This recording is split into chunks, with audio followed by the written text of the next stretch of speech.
outside in. And that's our core message.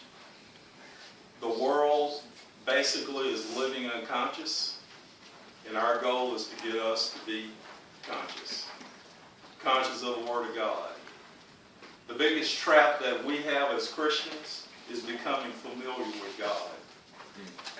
And we do not want to be familiar with the things of God. God has never called us. You know, the people that were familiar with the things of God were the Pharisees and the Sadducees and the scribes and the rulers.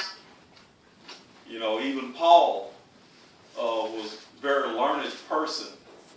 And he bragged about all of the, I call it PhDs that he had. Yeah. You probably could line them up both sides of his arms if you would compare it to modern day.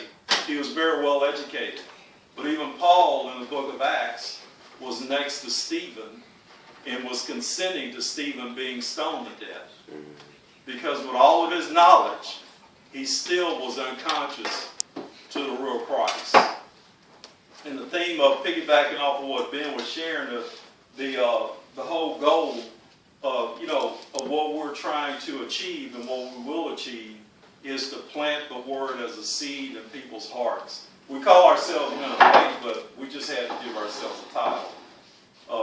I would prefer that we had no title, but when you're communicating with the world, you got to call yourself something. So we came up with that name. We're not limited to men. We've actually had, for the first time, Jonathan brought his daughter.